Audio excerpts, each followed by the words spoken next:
Are you ready to do this, Glenny? Yeah, sure.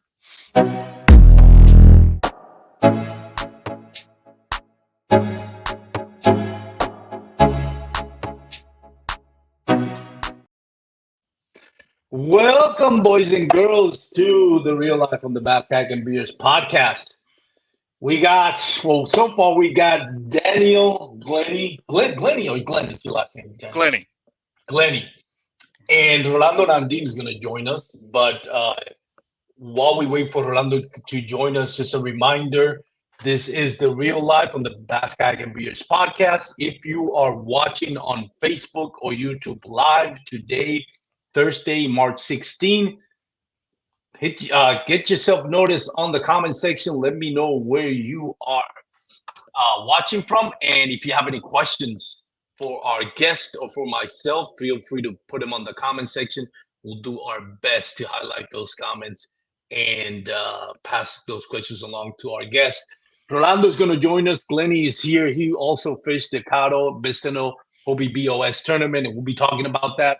Also, for those of you that are listening to our MP3 format on the podcast, whether it's Apple Podcasts or Spotify, if you don't mind, just give us your 5-star reviews. It really does help out with the growth of the podcast. But without further ado, Daniel, Glenny, thank you so much for joining me as we wait for Rolando and some of the other guys that stayed at the house. How you doing, man? Doing good. Daniel, you stayed at the house with all of us. So you're really close friends. You're really, like, of all of us, the closest friend with Rolando Nandin. How was it for you watching one of your closest friends do what he did once again in a tournament at the Hobie B.O.S? It was pretty awesome watching Rolando do what he did at the Hobie B.O.S and take first place. I know we were all in the house pumping each other up. I think every single one of us had a goal. It was like, we're going to leave the top 5 are sitting here in the house. Everybody was like, we're all going to be top 5, top 5. So we were all pushing each other, pumping each other up, and supporting each other. And, to see one of the guys in the house, not only top 5, but take first place was awesome. Yeah, it was. I've never, I haven't done national tournaments. The first national tournament that I did was Toledo Bend last year, and I actually just stayed by myself, which was cool, staying by myself. But the last few tournaments, I've actually stayed with you and Rolando, and the experience sharing the house and the camaraderie and each one pushing each other to, get the results that each one is looking for is just heightens the experience of fishing in a tournament. And Yeah. I mean, I was super excited to see Rolando when he won it. We were on the group chat, once the tournament was done, and Rolando kind of gave us what he did on day 2, which was 97 and something, and we all figured, oh, you gotta be at least in the top 5. And in my mind, I'm thinking, wow, man, he might just win it Right. with that second day result. So it was exciting. Before we dive in, and Rolando's going to join us in a few minutes, let's dive in a little bit about the tournament itself, because I'm a numbers guy. I love watching sports. Like most Americans, we are obsessed with stats. We always measure greatness by numbers and statistics, and I'm no different. And one of the things that I wanted to highlight this tournament that I've never seen, and I'm going to share the screen here, so I want your opinion as well, Glenny. Let's see. To Chrome tab. Here we go. Let me just get my mouse here to come up. Here we go. Can you see what I'm seeing, Glenny? Yes. All right. So day 1. This is a crazy statistic. First of all, I'm surprised nobody got 100 inches. I would have thought at least one, maybe top 3 would get 100 inches. Kind of surprised that nobody got 100 inches. John Hudson got 99 and 3/4. He's the closest one to 100. But look at this. Nobody in the top 21 got less than 90 inches. That is absolutely insane. I've never seen that on a tournament. Have you ever seen anything like that on a tournament, Glenny? not to this scale, not on a big tournament this scale have I seen so many people, and at that 90 inches or above. This was Caddo is truly and Bistineau, they're truly exceptional fisheries, and to see this many anglers, like you said, the top 21 at 90 inches or above is pretty spectacular. It is crazy, and even more. What I thought it was even more crazier. Take a look at this. It doesn't drop down to the 70s until you get. Man, I keep scrolling now. Look at this. I'm all the way down to Shane Williams had 79 and three quarters. Missy Donnell got 80 inches. She's the last one, or him or she, I'm sorry, the last one to get 80 inches. And that was all the way dropping down to 107 inches. That is, again, insane. That Yeah, lake really showed out. yeah, that the lakes did show out really well, and when you look at those numbers there, look at how many people were tied or were within a quarter inch of each other. That was just amazing. It just how many people were stacked on top of each other, how close they were. At this point, in the tournament, it could have gone either direction going into Sunday. Truly outstanding. The number of anglers that were, you know, had 90 inches and how many anglers within those 80 inches. Yeah, no, it's crazy. And day two, a lot. I know a lot of people struggled on day two, and actually, some of the people that were actually on the top of the list struggled on day two. But even then, day two, when you look at day two, again, going by the numbers, day two, the top in this case, actually, I think it repeated. History repeated itself here. Day two, yeah, day two, top 21 still got 100 inches. Yeah. But it was crazy because it in in uh, in a way it flipped the board. A lot of the people that were getting 90 inches on day one did not get 90 inches on day one. So there was another group of people that moved up and equally 20, 22 actually won more than day one. So 22 it showed out even more. And it's crazy because we hear about all the struggles, people struggling to adjust. I know that happened to you. That happened to me as well, Glenn. But it's crazy how still even more people got into the 90 inches. And when you look down at the all the way down to 85, the top 85 got 80 inches or more. Yeah. That's crazy. Yeah, and that just goes to show what you hear at a lot of tournaments and from a lot of anglers, especially when you're fishing these formats where it's a 2 day or even a 3 day. You know, you can't win. They say a lot where you don't- as far as winning the tournament in the first day, but being at these tournaments are so close, just going out there and and doing what you need to do and fishing those second and third days can really make a difference and really can flip the board for you. Even though you may have a tough first day, you come out and have a phenomenal second day, you can very well end up in the money. So you take a look at these boards, you take a look at all these outstanding anglers who, fished these 2 days and how everything adjusted between day one and day two. It's really phenomenal. Looking at these anglers and what they were able to do, especially with the changing weather conditions that we had out there, that just shows how many outstanding anglers were out there fishing this event over the weekend. Yeah, no, it's and that's one of the things that and once we get Rolando Nandini, that's one of the things that I want to touch on because what I think there's a lot of anglers, especially in the top, that separate themselves from the crowd. You got, list Ewan Miner, Christine Fisher, Guillermo Gonzalez, and each of them have their niche. Like Ewan Miner is great with electronics, Christine Fisher, Jody Quinn, they're great on moving waters. Cody Milton seems to be excellent and superb and probably better than anybody at the spawning season. Rolando Nandin has something I think that I've never seen on any angle. Again, this is a young sport, but when you look at what he did on Toledo Bend, which I've said many times on this podcast, one of the most clutch moves I've ever seen. Going from having the biggest bag on day one, temperatures drop into freezing temperatures overnight, like Yeah. it dropped like 30 degrees down to freezing temperatures, and then making a move to go to a different spot after you got the biggest bag on day one, going to a completely different spot and getting the biggest bag on day two.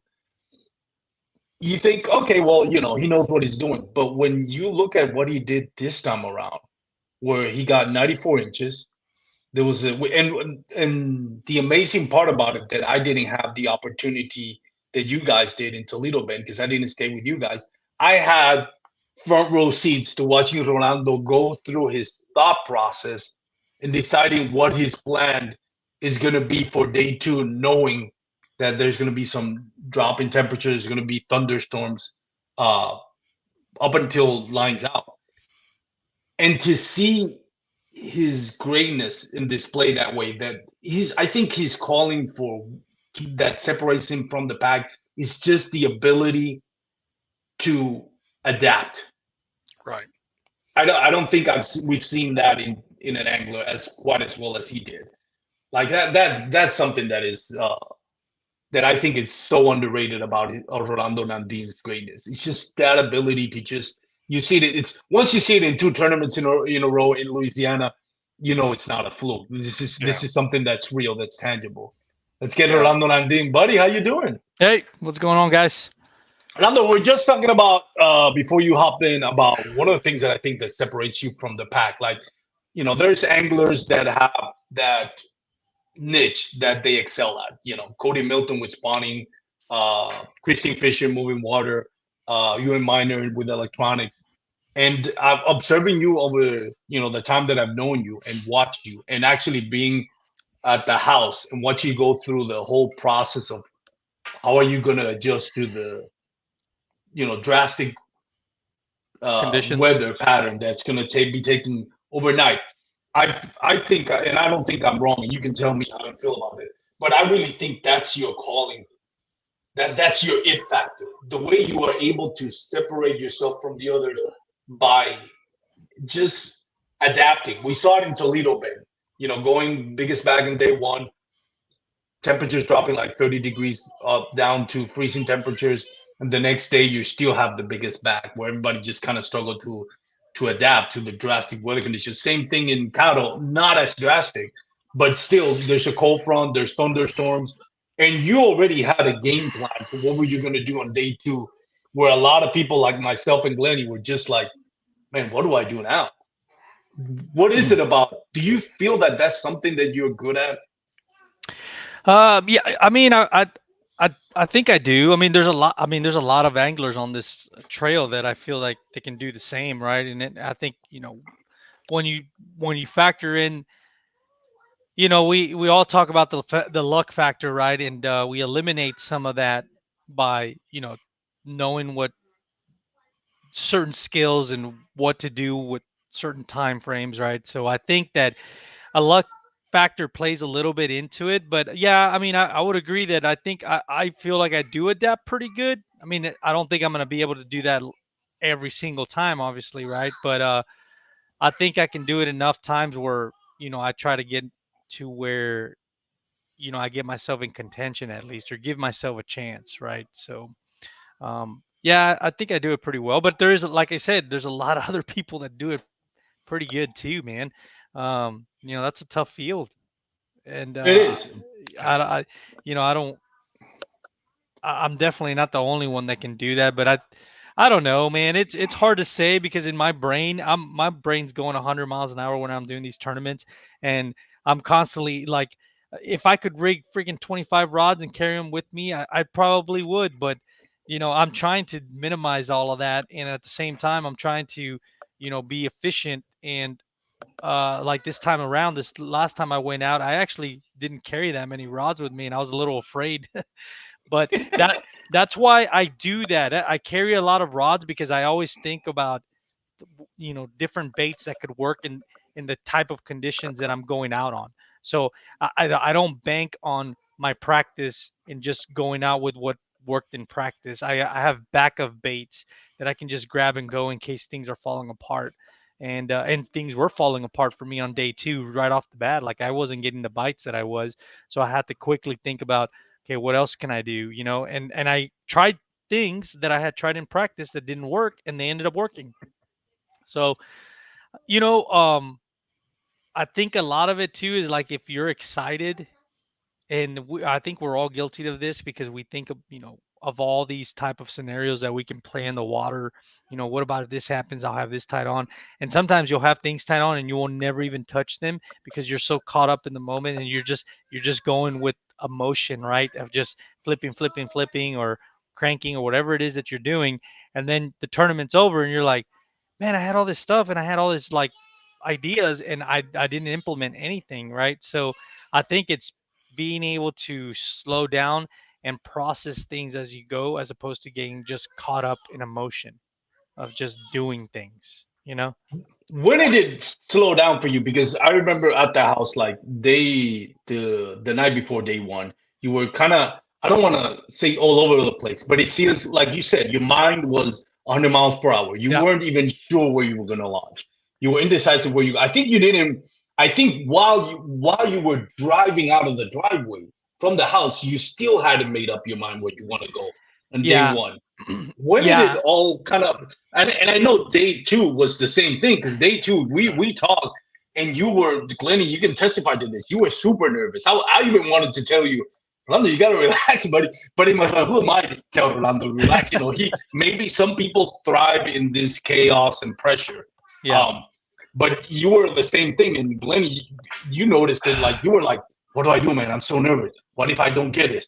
What if I, what on day one, how did you end up going to that place? And did at any point you kind of settle, like, okay, I made the right choice. Let's just write it out on day one. So, well, Glennie and I practiced together, and we kind of we went to the same ramps because we were driving together. So, I kept asking him. I was like, "Hey, I don't. What do you think? Where did you feel more comfortable in?" And I felt more comfortable at the ramp that we ended up at, because I had caught 220s in practice out there, and then I had shook off a couple of fish. So I knew going into that ramp that there was potential to both sides, going left or right. And so I already knew that I wanted to go, and I had an area, a stretch that I wanted to hit, and I felt good about it because I had some bites there. And Glenny even fished with me, and I think he, yeah, you did fish with me in that side, right?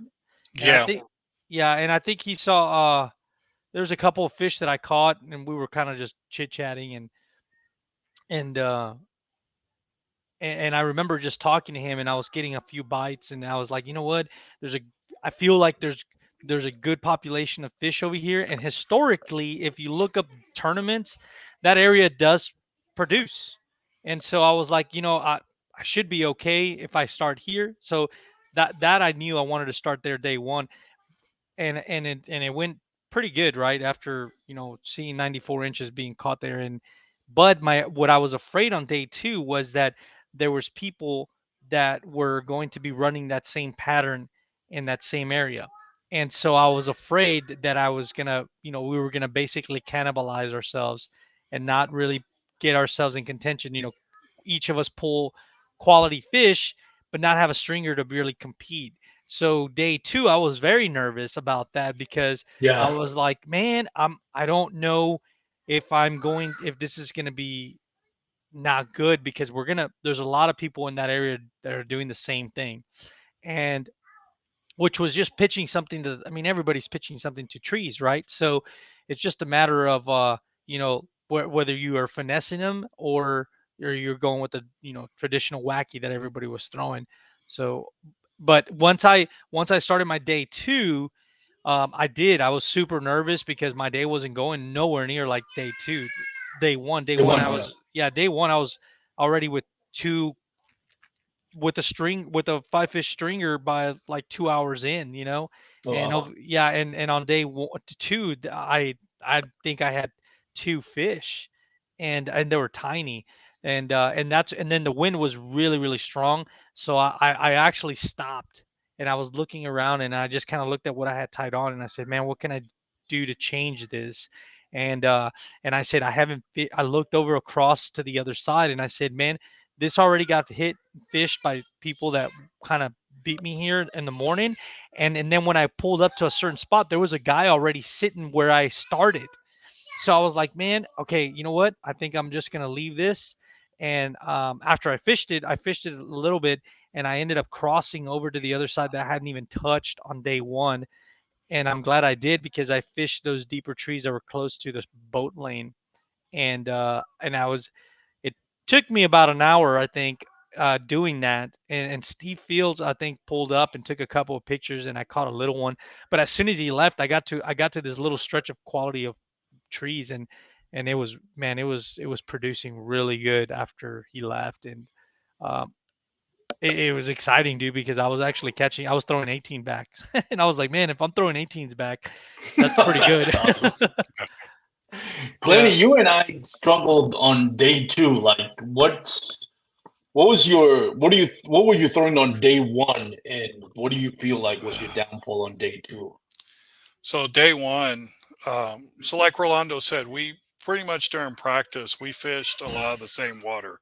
We moved around together, fishing the same water. So I kind of got a little insight on, just what Rolando did, in and out and stuff, because I'm still learning the whole fishing game myself. And we did pick up some things in practice. And like Rolando said, hey, you know, I think over the days that we had pre-fished, we launched and fished pretty much like three areas. I say three, but three large areas of the lake. And then we got to talking. Well, Rolando did really well in one area, and I didn't. I did really well in another area, so I kind of focused. Hey, I'm gonna go over in this area, and Rolando was like, I'm gonna go in this area, and that's how we kind of treated day one going in there. So on day one, of course, we had to deal with two boat tournaments, I think, that were going on. And then I think there was a couple of local kayak tournaments going on. So the area I fished, there were a lot of boaters, a lot of kayakers in those areas. And one thing I saw that everybody was pitching to the trees and everybody was throwing wackies. And yeah, that worked in practice. It worked great. One thing I ended up going to was an ultra vibe speed crawl on a super lightweight against the trees, and that was working for me on day one, where I was catching fish and other people weren't around those same trees. Just a smaller profile, and that was working for me. It worked for me in practice too, but I saw it more on Saturday. Well, what my downfall on Sunday, and this is I didn't make that adjustment with the weather coming in, and I had kept the same mentality. I'm gonna keep throwing trees. I'm gonna keep pitching to Yeah. trees. But the bites were just not coming like they were the previous days, and I my mindset was, if I keep pitching to enough trees, I'm gonna get my fish. That didn't happen. The time ran out on me, Yeah. and I didn't get my limit, and that really hurt me because I didn't make that critical adjustment that Rolando did. He saw, hey, this is not working.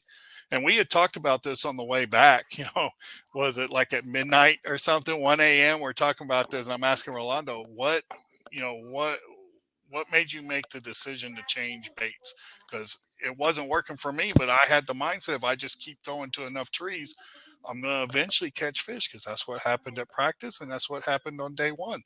But it didn't happen on day two, and it was making that critical adjustment that Rolando made. Hey, I got this going on. I got a lot of wind. I got overcast skies. The plastic bite's not working. What can I go to try to you know get some bites? And that's what hurt me on day two, without a doubt, not making those critical adjustments during the day. Yeah, I feel you on that one as well. To me, it was pretty much the same thing. And Rolando, you and I talked about it. To me, it was my first time in Caddo, and I wouldn't say it's a mistake, but if you've never been to Caddo, I probably launched at the worst place you could launch if you're not familiar with Caddo, and that is, I think, Carter Lake. wildlife management area. That rep that was way the most northeast rep allowed on the tournament. The reason why I say that is because you got to go through a maze of trees that was like I mean, between the trees and the grass, it was just hard to get to the open areas. And it was funny because I got there on Wednesday, early afternoon. I started fishing, and once I noticed it started getting dark, I'm thinking if my electronics for some reason fail me, there is absolutely no way I was gonna make it back to the boat ramp Yeah. because the boat ramp was deep, like deep into the cypress trees with no channel or anything to let you know. Like the channel, the closest marking for a channel was about a quarter of a mile beyond after you launch. Yeah. And I was like, even if I by some miracle I find the channel that's marked, even by the end of that channel, God knows where I gotta go. It was intimidating. Yeah. It it was crazy. No, it's funny you say that. I totally forgot about this, but I was fishing on day two, and I wasn't really. There was a couple times that I wasn't paying attention to my electronics, and I was just kind of covering water, and I fished like a stretch of trees, and then I think I went back, and I was like, and I mentally in my mind I thought I was moving forward, and then somehow I ended up back on a tree. Then I was like, man, this looks familiar. I was like, I think I already fished this. And then I started looking around and I was like, I didn't even realize that I just made a circle in the same freaking area. And I thought I was moving. I thought I was moving forward the whole time, right? And I ended up doing a circle, not realizing it. But that's just an example of how easy it is to get like disoriented. You know what I'm Yeah, saying?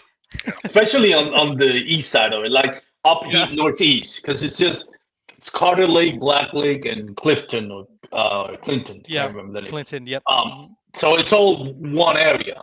The rest, if you got the river, the ditch, and the southern area. That's pretty simple. You just that's pretty simple to get to where you were at. But really going all the way down to that Carter boat ramp, that it was just intimidating. And Yeah. for me, I think it was like it took me a while. And talking to you on pre-fishing days, you were like very adamant. Just throw that wacky rig, skip it. And it dawned on me like at one point during practice, and Glennie, you touched on this too. Like I was, pre-fishing by myself. You guys were pre-fishing another hour. You were more around people. I was up in Carter Lake where there was nobody around. And Glennie, you touched on this. If you're by yourself and you're 3 hours, you haven't caught a fish, man, your mind is just it's a snowballing effect. You get tired. You're mentally tired. You're physically tired. And now you're trying to skip it, and for whatever reason, you hold on to that line a little longer. And instead of skipping it, you're launching it 5 feet into the air and getting it on those Trees. Yeah. The moss. trees and on the moss, and it just snowballs. And it came to a point where I was like, okay, I gotta stop. I put my shallow anchor in, just took a minute to breathe, and then I was like, I'm gonna practice skipping, and I'm gonna do it on open water. I'm not gonna do it on the trees because if I'm struggling, then Yeah. I'm just gonna confound. So like if I'm not skipping it right, doesn't matter. It's open water. And I just took like a whole hour, just anchored in and just kept skipping and just kept skipping until I couldn't get it wrong. And that to me was the difference because I don't think I've ever been challenged in that way. And I met Christine Fisher on the water, and we were both talking about it along with Jake Arian. It's like to me, and well, you prove us wrong on that one, but in a way, because I know day two you wanted with the jerkbait, but we thought it was going to be whoever had the best day of skipping and putting and pinpointing your bait to where you needed to go without making. That's the other thing. You couldn't like just flip it. Like any water movement, any sound will just disperse the bass. So not only did you have to like put it in there, you had to put it in there quietly, which made it all the more different. Yeah, and I think what day one that was true because it was we started in calm day. We started on a calm day, and Yeah. it was pretty still. But once you add that variable of you know crazy water, the disturbance of the surface. Like you take it, the margin, the necessity to be quiet is not as critical anymore, Yeah. because you have so much disturbance already due to the wind and and the cloudiness. So that day too, that's I wasn't thinking going into it. I was like, hey, let me just keep flipping, and then I tried a couple other baits, but I was like, man, you know what? I'm really good with the jerk bait. I can put it in spots that, I use it so much. And I was putting it in spots in trees that are, sometimes people have to get really close to doing it, but I have my way of casting and getting it so that I can get that jerk bait right next to that tree without, getting caught and having to go blow up the spot because you're stuck, right? So, and that did happen to me a couple times where I was like, dang it, that was a good tree and I have to go get it off. But it didn't. I mean, that I don't do that often. So usually with that jerk bait, as soon as I knew that that disturbance was there of that water because of the day, the conditions, I was like, man, you know what? I can get away with a little more today, and they're not gonna they're gonna be more on the reaction type, and that was my thought, right? But when I started throwing it and I started getting that many bites, I was like, whew. I was like, I gotta definitely keep this in my hand. I mean, would have a plastic worked like a jerk bait, like a soft jerk bait plastic? Yeah, Fluke, yeah. probably like a fluke or something. There's a lot of baits that could have worked, chatterbait, a thing. But my deal is that I was coming from behind, right? I had to make up like 7 or 8 inches to get even in contention. So my deal was is I got to hit trees. And for me, I'm really good with the jerk bait, and I can hit the trees pretty fast with that and get that going where I didn't want to hit. I throw plastic there and jerk it a couple times and see, and throw it back in there. Like I didn't, a lot of the times with the jerk bait, I didn't even have to throw back in there several times. I only threw once and I was getting bit. Where I did, I've said this on the previous podcast, where I would throw in there with the plastic, like the bait that I was using, to see if I would get a bite, and it was like it was I wasn't getting a bite, and if I did, it was taking longer than I wanted. You know what I'm saying? Yeah, no, that's next level stuff, and that goes back to what we and Glenny were talking about. Is like what I think puts you separates you from the pack and puts you into that elite level with other anglers. We previously mentioned is your ability to just think outside the Uh, box and adapt to the changes and adapt. I don't think anybody. I'm willing to bet nobody else was throwing a jerk bait, much less into those trees. Like yeah. like I would No. have never. Well, you and I. It's funny because you and I were talking about it, and I had to do like I was going all the way from Johnson's. I forgot the name. Not Johnson's. Shady Grove or Shady something ramp, and I had to go all the way to from the against the current to the Oh government yeah. ditch to get all the way to Clifton Lake. And my thought was I needed to be as light as possible. So when you and I were talking, we were like rigging. I'm like, you know what? I'm gonna leave my box of jerk baits because I'm not gonna use it. So I need Yeah. to be light. And you said it. It's like, jerk baits might be the deal on day two. And I'm like, this guy's full of. I'm like, yeah, right, Rolando. Yeah, all right, Yeah. jerk baits. Yeah, sure. Obviously, it still wouldn't have worked for me. It's not like, okay, well, Rolando threw jerk baits. I can duplicate that. No, I can't because I don't have that casting ability that you have. Um, let's just start with that. But it was, and then I hear you won it with the jerk bait, and I thought that was like, that is crazy. What when you heard about that, Glenn? When you heard that he won it with a jerk bait, what was your reaction?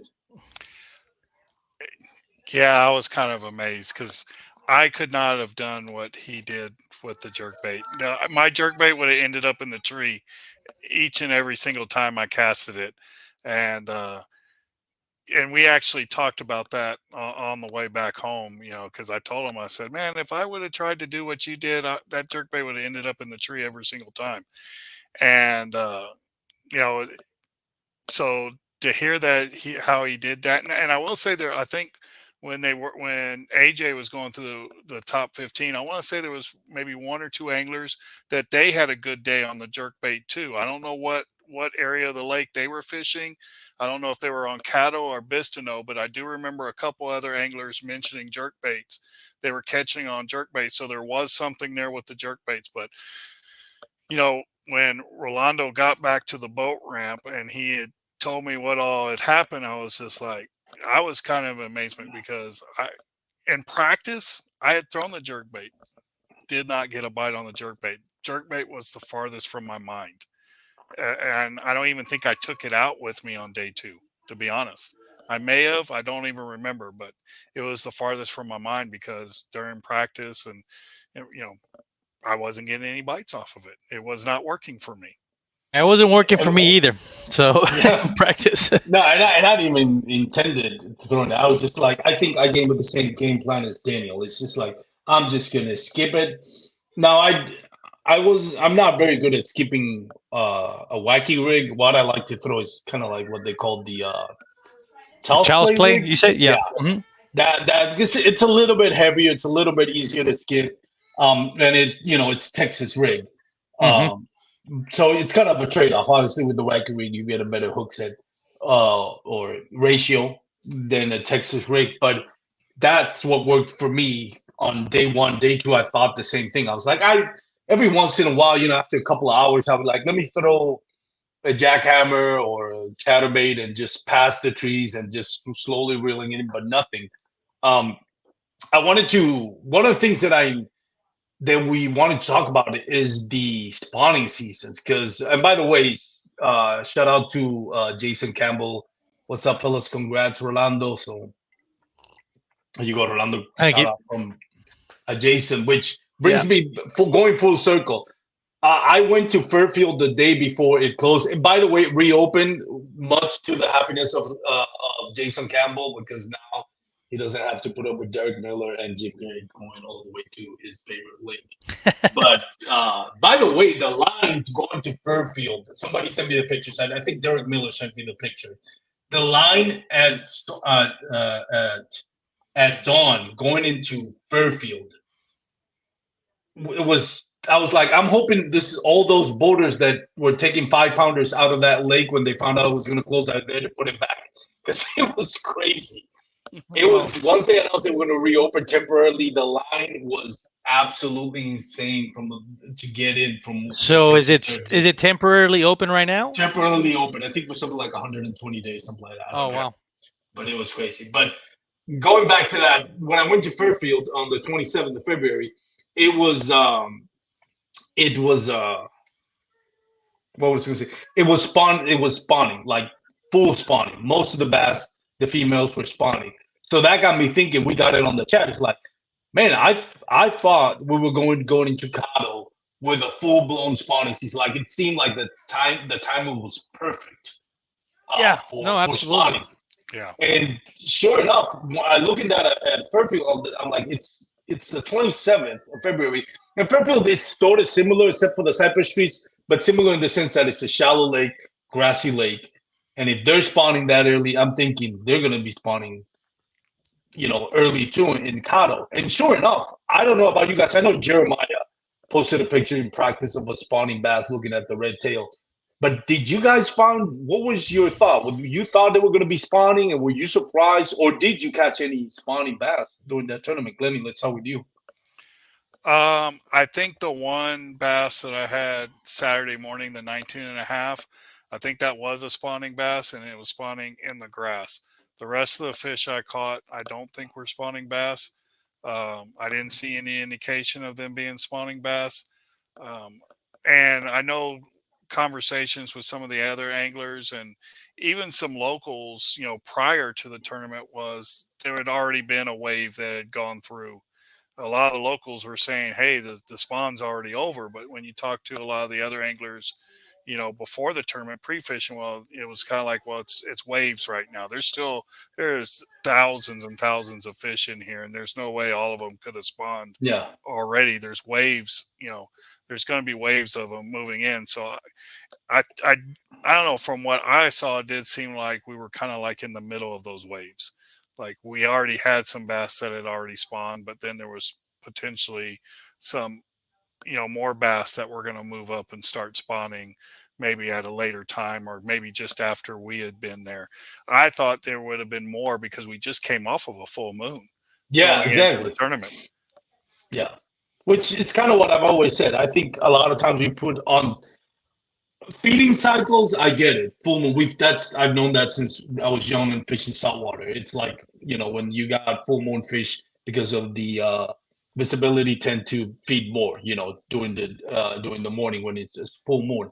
I've My opinion, I think full moon on spawning cycle, I wouldn't say it's overrated. I just think it's they're more depending on weather, on water temperatures. To me, if the water temperature is right, there's not a full moon, they're gonna spawn. They're not gonna wait for a full moon. That's my thought. But I do feel like lunar calendar or solar lunar, whatever it's called, it does play a part. I just don't think it plays as much of this part in spawning as some people think. But yeah, I thought the same thing you were thinking. It is kind of like a combination. Water is warming. There is, I think, on Wednesday was a full moon or something like that, or Thursday, I can't remember. But Rolando, what about you? Were you surprised, or did you find spawning bass?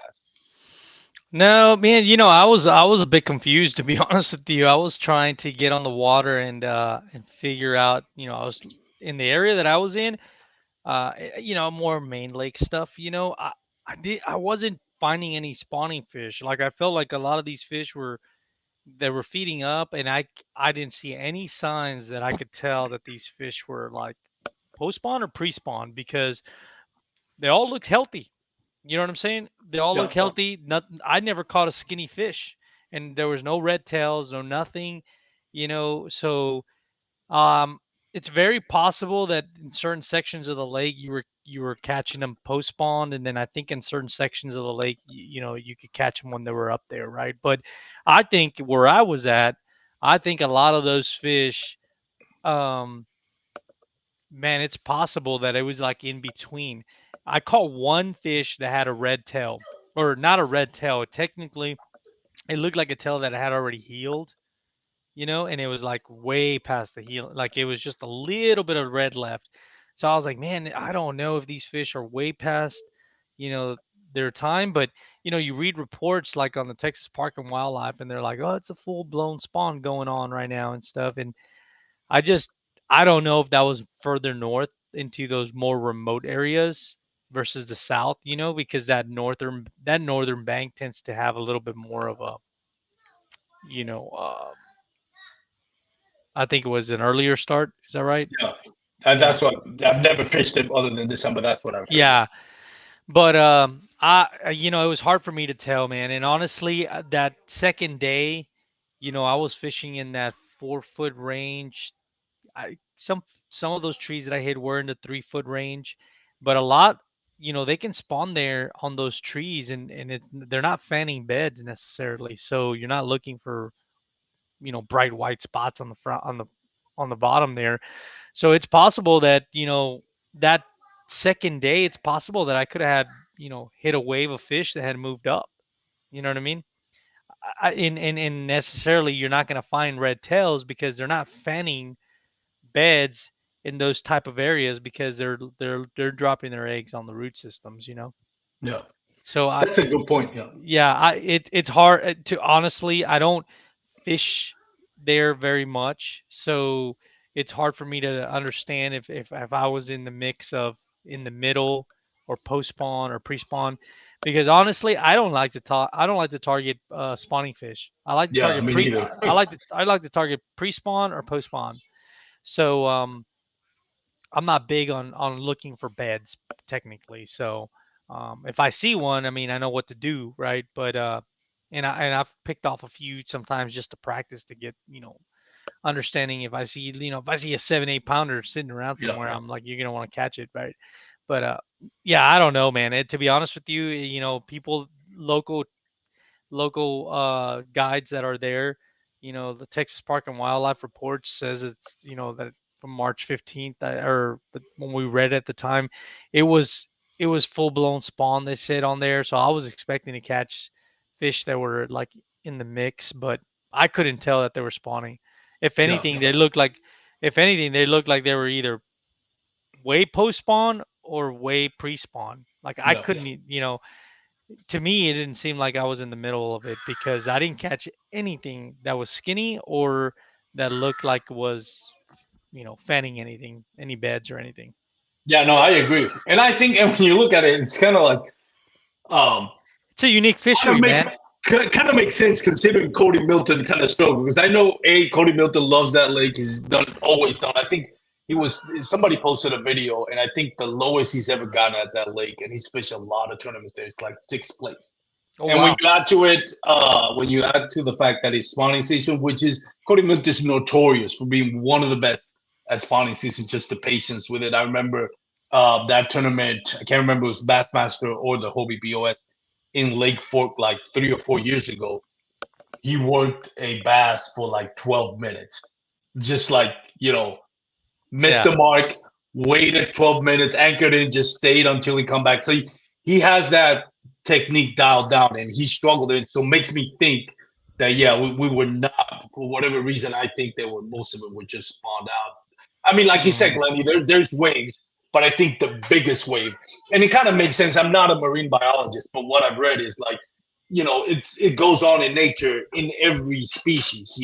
In the biggest, most healthiest, strongest, it's gonna lay stake to the best time and the best spots for spawning. So it makes sense that the biggest females, the strongest females, the most healthy females are gonna, Mhm. uh, establish their dominance and look for the ideal time to spawn, which is as early as possible, I would assume, and then just kind of Yeah. like the best spots. You know, So it you might not know, make sense, but on day two, I pulled up on a tree and I was live scoping on day two, and I actually saw a big old blob, and I was like, man, that's a bass. And then when I turned, when the wind was pretty heavy, pretty strong, so it was pushing me over, and I could see that there was a cloud around it, and I was like, man, I think this, and I've actually done this Frey, before, yeah, and it's the fry, right? They're yeah, yeah, protecting their Fry, fry, yes, yeah, not and Frey. they were and I can almost assure you that that fish was protecting fry because I saw that little cloud around him, and it would not commit to my jerk bait, and that was one that I did spend a little bit of time on because I was like, man, that looks like that could be potentially be anywhere from 8 to 10 pounds. That looks huge on my screen, and but I could see it though, but it would not commit.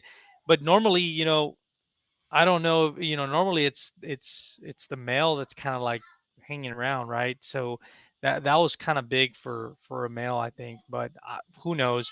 I know in the past I've caught fish where I've seen that cloud, and it took me, a good 8 to 10 minutes to just throwing the jerk bait back and forth, and then they would chase it. They would chase it, but they would never commit to it.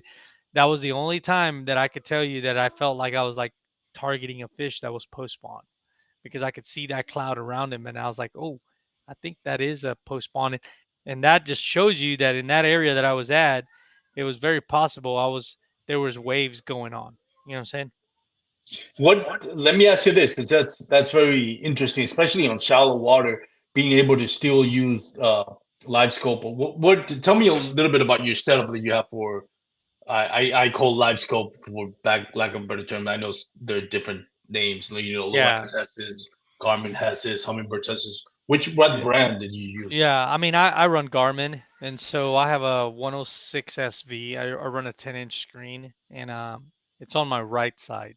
Um, and the reason I have it on my right side is because I usually cast, and most of the time when I'm retrieving a lure, it's coming on the right side of my kayak, right? So if I have a setup, if I have the live scope on my left hand side, it would be coming across the cone, right? So I lose visibility. So there's some techniques to really utilize the live scope really good. You got to make sure you have it set up properly and dialed in, and have it on a good unit that you know uh, you can see in front of you pretty good. And it's got to be firm, like it's got to be fixed position and no wobbling around and things like that. So and you can see in pretty shallow water. I mean, I can fish with that thing in 2 feet of water. I'm real like a lot of people are like, oh, it doesn't work past a certain feet. And I'm like, you might not have it dialed in correctly. You know what I'm You saying? put it on perspective mode when you no, Nope. not even perspective mode. Wow. I don't use perspective mode because I can't identify the fish very well. Hmm. If I use it in perspective, if I use it at the tradition, the way I like to, which is in forward mode, I can identify if I'm looking at a bass or not. See, I, Daniel and I, we hear you talking about your setup, and we're like Tim Allen in Home Improvement. Remember that show? We're like, yeah. you remember Now, that when he used to do that, talking about chainsaws and machines, like, Yeah. yeah. that's me and I Glenn right now. actually in practice I tried the perspective mode and it you can see stuff for sure, but it's hard for me to identify things because I'm not used to it. And if you look at these guys that are like the YouTubers, right? Like Milliken and Josh Jones and all those guys, when they're catching those teens, they're always using it in forward sonar, uh, forward perspective because of you being able to identify the fish. You Yeah, can actually tell, right? You can tell when it's a carp. You can tell when it's, a drum. Drums can confuse you sometimes depending yeah. on their size and shape, but it's easy for you to be able to say, nah, you know what, I'm messing with, um, uh, crappie, or I'm looking at, bunch of, carp or things like that. It's easy when you have it in perspective mode. It's a little bit harder because your profile of the fish is much smaller, and you can't tell what it is. So yeah, and most of the time I'm not trying to sit there and you know make the fish bite. On day one I wasn't using it. On day one I hardly used it. I did use it. I tried to use it on day one, but it was hurting me. So I didn't. I put it up. I started fishing just you know flipping. I But on noticed. Uh, I noticed, and I don't know if this happened to any one of you, but my good friend Gerald Smith, he caught a chain pickerel 2 feet long. I had no idea they had chain pickerel in oh Caddo. yeah, yeah, Did yeah. you, did you guys catch anything weird out there in Caddo that you were not expecting? Nah, not this time No, around. no, I had heard that they were there, but I didn't catch anything out of the Yeah, ordinary or weird. when he saw the I was picture, looking forward to it, to be yeah, honest. I was like, okay, they're out here. It'd be cool, at least in practice, to catch something like that. But no, didn't happen. 24-inch chain pickerel he caught us. Like, man, he posted on the. Go follow Gerald Smith if you want to see that picture for those that are listening or watching. Yeah. You Three know, the hard way is his Instagram handle. Go ahead. yeah, no, I think in TOC in practice I caught a pickerel, and I think when I was out there I did. I've caught them before out there at Caddo, but not that big. Daniel, how does Caddo stack up to you as far as favorite lakes that you fished?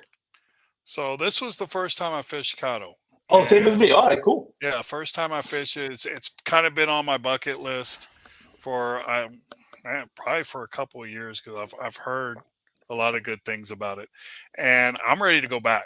I It's know. it's yeah, it's just one of those lakes that I love. I just love the lake. I went out there and fished it, and yeah, I just love the way it's set up. I love the opportunities that you have there. There's still a lot of the lake that I wasn't able to explore that I would like to get out there, and I could probably spend a week out there exploring that whole lake. Yeah. It's just so interesting, Yeah. the way it's set up, and so it's on the top of my list as far as favorite lakes. Yeah. There was a lot of what I thought it was interesting. A lot of tourists. It was like those big old. Forgot how you call those boats. Pontoon. Pontoons. Yeah, Yeah. Hmm. and full of tourists. And it's funny. I'm not trying to be uh, uh, single out any race at all, but I saw a lot of those full of Asian tourists. I thought this is interesting. They would see me casting, they would take pictures and wave by. I'm like, I'm confused. I'm like, I didn't know this was like a big touristy place because I Yeah. mean those No. conferences were I, full of I think Asian tourists. I think they say the cypress trees at Caddo are some of the oldest cypress trees in the country. there's history behind the trees there, and the wildlife management area like that. When I did some research, that they have some of the oldest cypress trees in the country there at Caddo. Yeah. Um, so yeah, they're so I think it is a little bit of a tourist attraction. Oh Uh, yeah, there's a lot of history behind that lake. I mean, the fact that it's a natural lake, and then yeah, if you Only one in start, Texas. Yeah. yeah, if you start reading up back, to people living around it, and how how much um that place was utilized by what do they call it? all the Caddo Indians, right? Yep, Yeah. the cat. Well, there Yeah. was a It was lot of, named after a tribe, right? Cattle. yeah. Yeah. Yep, and yeah, so if you read up the history, you definitely understand why it's a tourist area, and I'm blanking right now just because my brain is fried from work, but yeah, I always encourage people. I was like, dude, check. It is a beautiful lake, man, and if especially in the fall, man, it looks so nice out there. It is, and one of the things it took me, like I said, I launched probably if you're new to it, the worst place you could, just back there, the wild management area up northeast of the lake. And so it took me like a day to kind of like, it wasn't until the second or third day of practice that I was like, man, this is an amazing fishery. Not just, I'm not just saying in catching bass, but I'm just saying the beauty of the sheer magnitude of it. Hmm. Because it's not like Lake Fork, where you're like, oh, there's a spot of timber right here, or Fairfield, oh, there's Yeah, this grassy area right here, or Possum Kingdom, where it's like, oh, right, there's this rocky ledges right here. It is all cypress trees. Like yeah. there's no way to describe the vastness. Well, The you know only what? way, the only thing that I, and this is an exaggeration because it's not really like that. But the first thing that comes to mind is going my first time going snowboarding up in Colorado. I went up to Breckenridge, got to the top of Mount Breckenridge, and I look up when I'm on the chairlift, and I look down, and I'm like, I'm at a sea of mountains. Like this is like in the middle of the ocean where all you see is water. Same thing, all you see is mountain.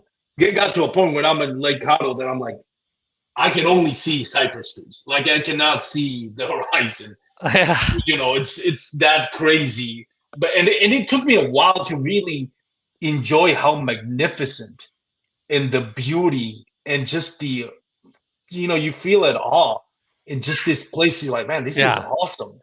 This is an yeah. amazing fishery. Yeah, and I think you see, you really see the beauty out of it when you see it from a drone perspective. Yes. When people take the drone perspective, you're like, holy moly, man! It's actually a really unique lake, and you see all that, and the water is actually it's not that dirty. Depending on the time of year you hit it. I mean, for us, right, it rained pretty hard one day, so it kind of muddied it up a little bit, but that water clarity looks pretty nice on some of those drone shots that you see from Yeah. Steve. And He had some yeah, awesome pictures. yeah, Yeah, he yeah, had some really good pictures of Caddo that he had taken from the drone, which after I saw the picture, I was like, man, this looks pretty good. yeah. Oh, hey, how about that freaking disaster of Oh, getting stuck at the house? yeah. I was wondering if that was going to come up. Yeah, I know it. And first of all, Rolando, thank you because I know you've done 3 podcasts. You had your wife's birthday yesterday, so it's been like 3 nights of.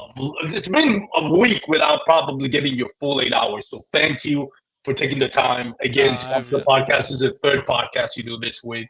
Plus, you had, like I mentioned, your wife's birthday on kind of like the day you Yep. probably had the only chance to go to sleep early. So if you don't mind, let's talk a little bit about that because I wasn't there. What the heck happened? Although I did do the Yeah, same thing later. you Yeah. contributed a little bit to Yeah, the I Yeah. didn't want to be disaster. left out. So, here's the deal. When you have, I think this goes for any group of guys. When you have a group of guys staying at any house, something's always bound to come up. Something always interesting is going to happen. It's nature's way, right? You get a group of guys together who are having a good time, and something always happens that makes the whole trip memorable. And you know, I should have known better. I've been in Louisiana before, and I've dealt with Louisiana mud before, right? And so we're at this Airbnb, and luckily this Airbnb had a spare lot, that was next door that, they allowed us to utilize. But, the way the water drained in that area made it kind of, A made it swamp. real swamp, right? Yeah. So, the driveway was kind of skinny. So I had the biggest vehicle, the biggest trailer and stuff, and trying to back down that skinny driveway was a little difficult. So coming in, I figured, you know what, I'll come in forward facing and I'll turn around in the lot. Well, it was all Nope. fine. It was all good until I got to the wrong side of the lot that ended up just being a gooey, muddy mess and buried the whole left side of my truck into the And mud. mind you, we have 4x4, and you Four-wheel still drive. couldn't get it. And Couldn't 4-wheel drive. We still couldn't get out. four-wheel drive, and just buried the left side of my truck almost to the The running side road, boards. the running boards, right? Yep. So we ended up having to disconnect the trailer and move it out of the way. And luckily, a gentleman, I guess Good he lived in Samaritan. that area, Good Samaritan, he pulls up and he offers to pull me out. Well, the problem with pulling us out of this lot is not only were we in a muddy mess, and the road set up higher than the lot, but you had to go through a ditch To to get get out. up to the road. So not only did he had to pull me through the mud, through the lot, then through the ditch, and hopefully he didn't rip anything out from under my truck, pulling me through the ditch, if he was able to do that.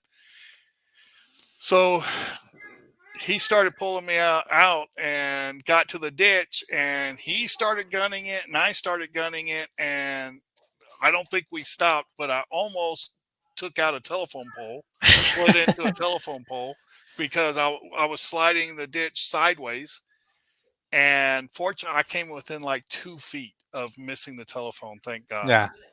So And we messed up the lot next door, which was part of the house that we were staying at, and then we messed up the yard to the neighbor's yard because it caught her her little yeah, side deal, and we almost thought we cleared that because our Airbnb guy said, hey, don't worry about it, blah blah blah, but then he messaged me later during the tournament, and I saw it later. It says that, hey, the neighbors complaining about the yard, and we're like, well, it's time to roll up our sleeves and go to work. And yeah, we ended up going to get some bags of or yeah, Randy's friend, Randy, a friend of Danny. He came over and brought us some equipment that we needed to make that happen, and bought the bags of dirt, and we pretty much leveled it all back out, make it look kind of nice. yeah, But yeah, that was day one. We were thinking we are gonna get back early and rig up, and instead yeah. we're over there freaking, Yeah, you that was know, Friday night. Friday night Friday all the night, way yeah. out. Friday night, we thought all this was, thought we were going to get back, rig up, get a early night, hit the bed early, get ready for Saturday, and here we are, buried the truck, half, into the mud, and God, oh man, that was yeah. interesting. But it didn't end there. We didn't learn our Oh lesson no, the first time. No. yeah, So We no. didn't. Come on. We didn't. they from that evening after day one, we were same thing backing up, and I was like having trouble backing up the trailer. I was so tired, I didn't know what I was doing. So I was like, oh, just stop the truck, get it out, just walk the trailer back, and we did that. And I hop into the my pickup, and I thought, okay, I know I'm going to go a little bit into the grass, but it's not a big deal, it's just the edge of it. But like you said, I was not expecting that thing to be that dirt mud to be so soft, and my truck completely slid into the ditch. Now, thankfully, it's the other side of the street where there was nothing but an empty lot with overgrown trees Yeah. and vines. But yeah, Glennie had to pull my truck Yeah. out when the So total Armando, shop. so Armando went and got stuck right after we got. No, the day after, not the same Oh, that day. was a day. Yeah, that's right. It was a day after, right? It was We, that Saturday after we Yeah, had fixed Saturday all the after. ruts and yep. everything. Yeah. Then you get stuck on the other side, and then I had to pull you out. And then what was interesting pulling you out, we had to make sure because you know we couldn't pull you forward face. We had to pull you from the rear of the truck, and then trying to keep your front end from sliding more into the ditch. And then there was at a point where you were teeter tottering between the ditch and the asphalt. I saw your tire come up in the air, the rear tire come up in the air, and I was like, oh man, do we stop? Do we keep going? I was like, I'm gonna keep going because if I Yep. don't, it's gonna be even worse. So yeah, it was Yeah. like it was so comical. You just wanted to laugh. You know, you couldn't. Yeah. You should have posted pictures up, man, because we Good have some time, man. pictures. Rolando, I don't want to keep you too long, but what's next for you? You started off the season pretty well. Mm, Are you gonna chase the AOY points, or are you just gonna lay back a uh, little bit and just I be think content? I think I am gonna chase the AOI points because Glenny just notified me he signed up for Seminole. Yeah, I saw that, So Glenny. so I gotta ride up there with him. Yeah, I'm a glutton for punishment. Yeah, So I told him, I said, you know what, count me in, man. And we'll make it happen somehow. And but my next one right now that I had qualified for is of course the Bassmasters that's happening that's going on up at Chickamauga. Are So you gonna go or not? Have you decided? yeah, so I did signed up for it, and There you go.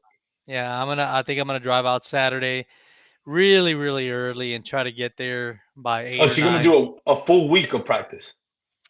Well, the tournament is on Wednesday and Oh yeah, that's Thursday. right. yeah, That's right. Yeah, typically during it's the week. So the honestly, championship. Yeah. yeah, so I'll probably get to practice Sunday, Monday, and Tuesday, and so 2.5 days. You know what I mean?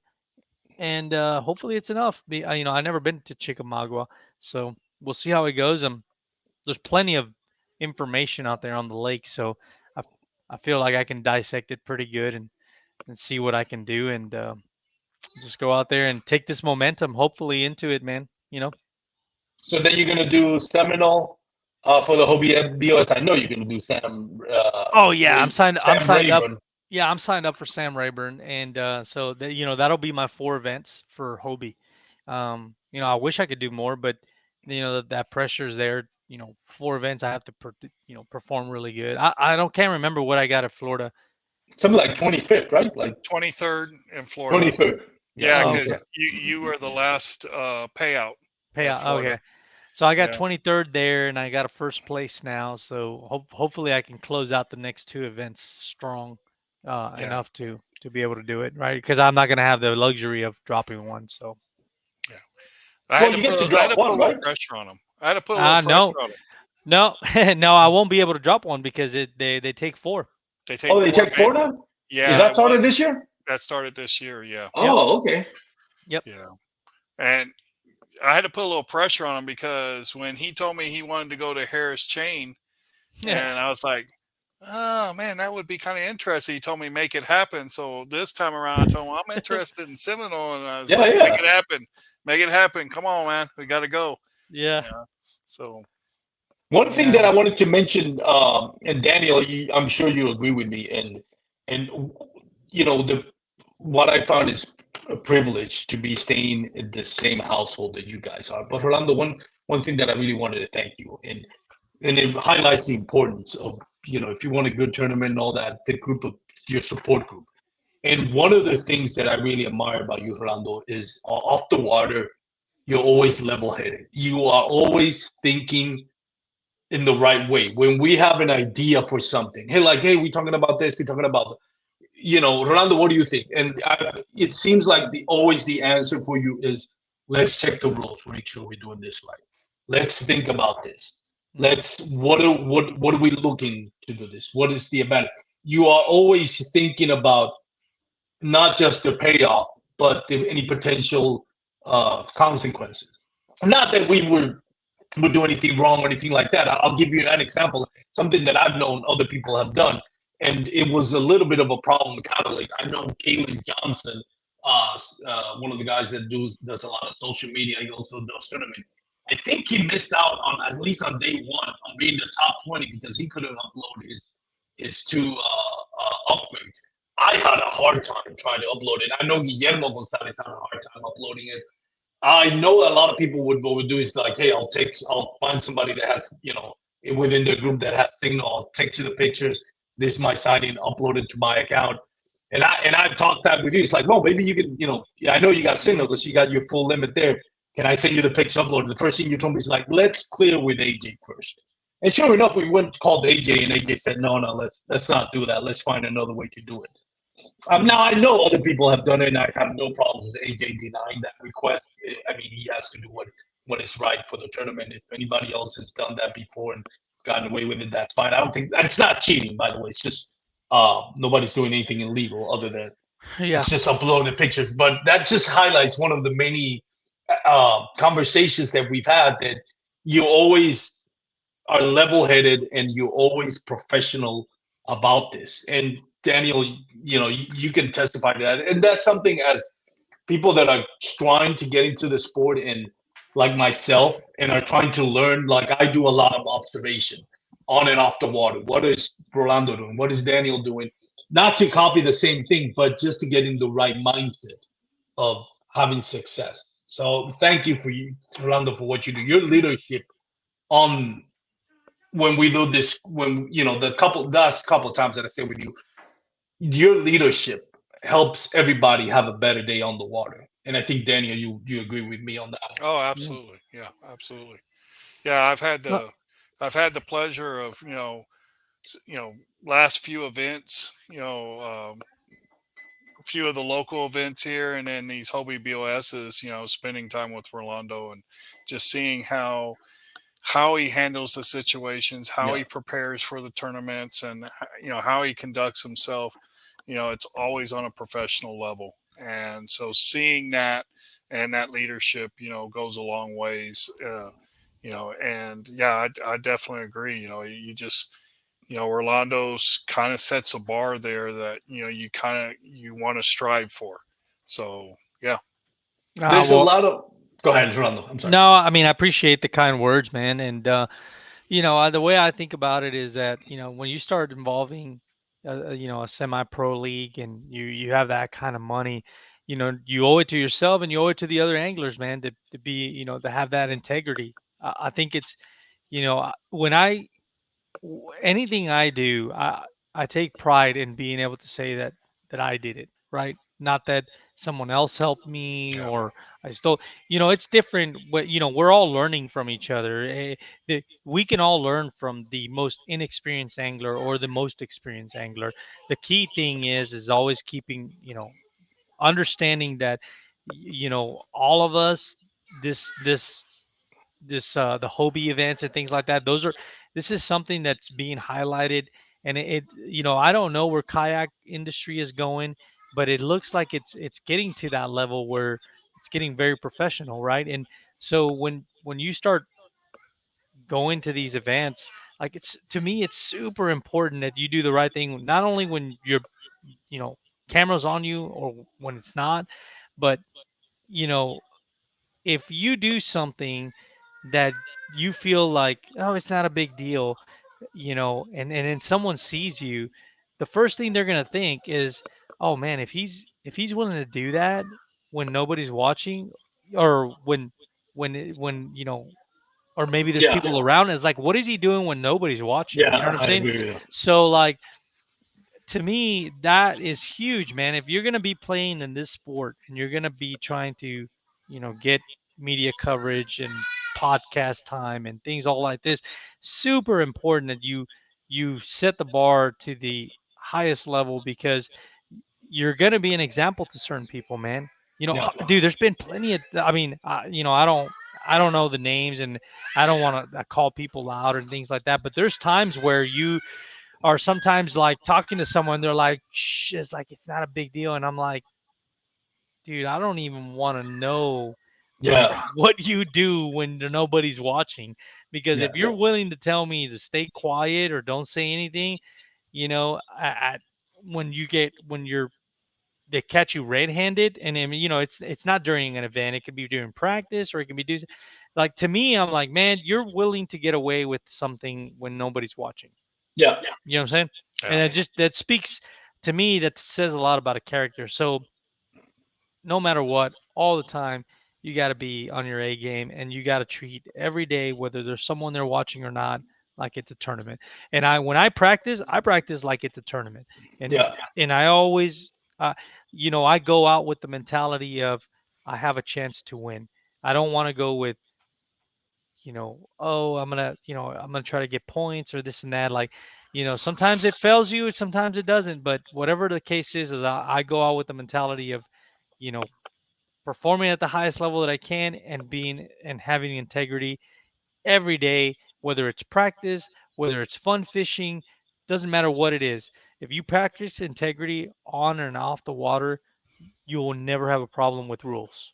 Yeah, and it's a good thing because what I think for a lot of us that are starting, and the sport is new, right? So everybody's Hmm. new at this pretty much. I mean, some of the guys have done it for 10 years, but that's still relatively sport. But 90% of it is just people that have been doing it for the last 3 to 5 years, and the rules are constantly changing. And there's obviously the unwritten rules. So a Yeah. lot of times, it's not that people are doing something necessarily to cheat. It's just those unwritten rules or those lack of understanding what the structure is for a tournament that might get you in trouble or might get your reputation, you know. Yeah. And case in point, the uploading of the pictures, for some people that, they were like, okay, yeah, I'll send you my sign into my account. I'll send you the pictures uploaded for you, which is found out they're not allowed to do that. I had no idea. I thought like, well, Hmm. it's not like you're uploading somebody else's picture, but it's good to have somebody in your group just like yourself, like I mentioned, that it's like let's think about not just the end result but what ramifications it might have, because Yeah. again, there's a lot of unreal rules and a lot of reputations, and there's in this sport the court of public opinion matters, Oh especially for yeah. those that are trying Yeah. to get sponsorship. You can Oh, be absolutely. AOY, but when people talk about you behind closed doors, what is the perception that they have? Yeah. Yeah. And that You to me is more important than sponsorship. No, absolutely. And one of the things that I appreciate one of the guys that should be here because he was in the house is Jeremiah. Yeah, Jeremiah actually is is really good. I really appreciate his friendship because he's there's been times when we've been practicing for like local tournaments, and I'm talking to him and I'm like, yeah, and he'll call me, right, and we're practicing off time. It's not during the tournament, and I'll tell him like, yeah, there's these buoys right here, and he's like, hey man, don't make sure you don't cross over to the buoys. I'm like, oh, well, and one time I mentioned, I was like, well, I'm practicing right now. He's like, man, he's like, think about this. He goes, if someone sees you practicing on illegal waters in practice, and man, yeah, it's not going to be a matter. What are they going to think about you yeah, when when that they know that when you're not being watched? And I'm like, man, you're absolutely right. He's like, if you're willing to do things that they're not going to benefit you because you can't fish back there anyways, Yeah. like, what I'm saying, I know that you can obtain information, I know that you can do whatever the case, whatever the argument you have. The point is that if someone sees you somewhere that you're not supposed to be, the first thing they're going to think about you is, what are you doing when you're not being watched? yeah. And You that know what I'm happened saying? in Lake Dardanelle this year. I had somebody on day one on the boat ramp tell me, "Hey, I saw so and so fishing legal waters." I'm like, "Well, it's day one, lines out, hasn't been. What do you mean?" It's like, "Oh, in pre-fishing." And I defended that person. I was like, "No, I get what you're saying, but at the same time, he's allowed to practice anywhere he wants. Now, I can't give you an explanation why he's doing that. Person is doing that, but Yeah. they're not breaking the rules." But for that person, even no matter what I would say to defend the other person, for that person, that's like, no, that person's cheating. Like, there's no way. And Yeah. that opinion is, I'm sure he's No, not the only person and he told that no, day and on I, the and water. Yeah, yeah, and I say that, and I say that because unfortunately, that doesn't mean that the person is doing like that's it's the their. perception. Yeah, it's a perception. That's all it is. Because at the end of Yeah. the day, when you start fishing at these events, I mean, unfortunately, you're gonna be there. People are gonna have opinions, and you have to be real careful on how your perception and what you give out, what you put out there. So, I always try to be as clean as perfect. Like when I take my pictures, this drives me insane, man. Because sometimes I go through pictures just to look. I'm like, what is it so hard to take a picture of a fish directly overhead? You know You know what what I'm I saying? noticed? I've It's noticed like, on my pictures, you see this bass very small. I don't think a lot of people are doing this. and I'm going to put it out there for anybody that's watching. If you have a phone, I have an iPhone. I'm assuming Android and Google phones, whatever, they all have the same. But I put it in the widest mode possible. Now, when I put in the widest mode possible, I'm getting the whole wide width of the kayak. And yes, on you look at TurniX on my pictures, I see if I can find it. And again, I don't want to keep you guys too long, but I thought it was this is something I'm going to recommend. I'm going to share the screen. Let's see if I can find it real Yeah. quick without waiting, getting No, getting you and guys in the. while you look for that, man, to me, it's really important to, honestly, I don't have to hold the tail. Like Yeah, I put my hand right in the middle, right, and to me, it's really important to just. It's not that difficult to take a picture overhead and help the directors being able to just move on to the next picture as quickly as possible. yeah. But Go ahead.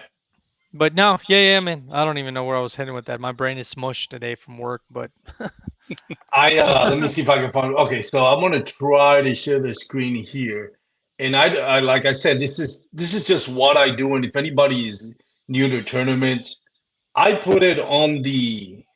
I think you guys can see it now. I put it on the white, so you see all the whole, almost the whole width of the kayak. This is a oh yeah. 36 kayak. It looks Mhm. skinny because I have it on whatever the fish are or super Mhm. wide, and you can see almost, the board is 30 inches. You can see the whole board.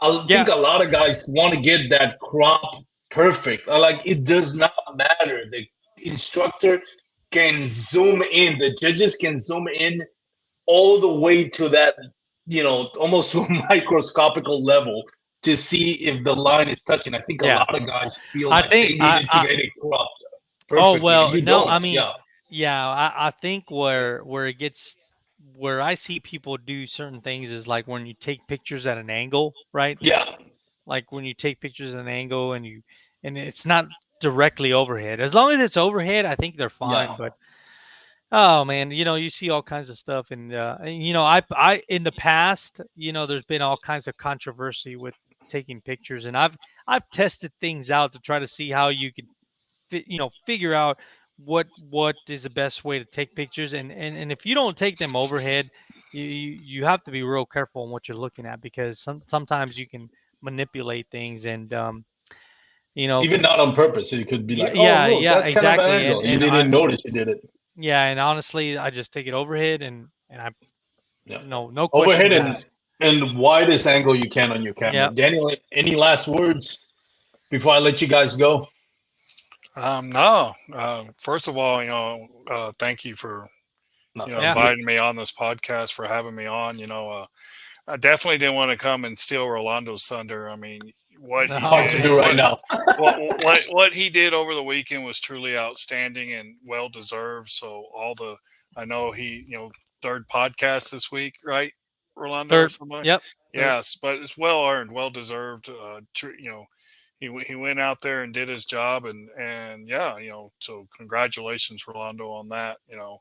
I think Armando and I were talking before you come on. Us being with you, we were just excited. We were kind of pumping each other up, in the house and stuff. And Mhm. what were we telling everybody? Everybody, we were like, we wanted One through all of us to five. be in the top, one through five, one through 1 to five, 5. and then to Yeah. see one of the guys actually, Yeah.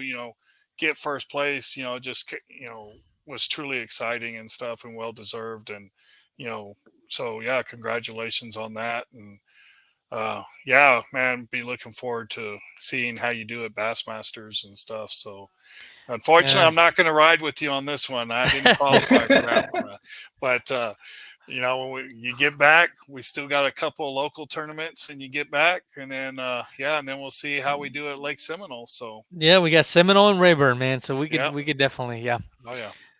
It's becoming my Rolando, my my driving buddy right there. any last words, Rolando, before I let you go? And again, thank you so much. I know, like I said, you've been super busy last No, week, man, I last seven appreciate you days. and I appreciate you inviting me on here, and it's always a great time hanging out with you guys, in person. So I appreciate that, and just want to thank my three little sponsors, right? Outdoor Alphas, Z Pro, and J Rod Custom Builds and Repairs, who honestly, if y'all are looking for a good Jake, like technique rod build, man, he does some of my technique rods, like my jerk bait and really my jerk baiting. And I actually have more rods of his that I use, but those he uses the North Fork blanks, and they're really really nice. They're super light and sensitive. Glenny actually has the same jerk bait rod I have now. Shh, tell him about Yes, I do. I do like that rod. I do like it. Yeah, I just got to get the casting down a little bit better, but yeah. yeah. But no, yeah. But that's it, man. I appreciate it, man. Thanks for having me on, Armando. Our pleasure, man, and good luck, both of you. Both in the Hobie B.O.S. Bassmasters and local tournaments, regional tournaments. Looking forward to what you guys do, and and hoping to share the water with you guys at some point. Sam Rayburn, if not earlier. So, Yeah, absolutely. Absolutely. and maybe TLC, maybe the three of us will be at the TLC. Try Yeah, to steal Rolando's thunder. there's still time, man. There's still There's time, still time. guys. Well, for those out there listening, we really do appreciate it. Thank you so much. Go check out our sponsor, Douglas Outdoors. Go to douglasoutdoors.com. Check out the full lineup of LRS, X Matrix, and award-winning fly fishing rods. Also, if you're going to be on the water, please wear your PFDs. Stay safe. If you're going to have a couple of beers, like we do on the show, just make sure you drink responsibly. Make sure you make it back home to your loved ones. Have a great day, everyone. This has been The Real Life on the Bass Kayak and Beer podcast. Have a great day. Thank you, guys. Peace.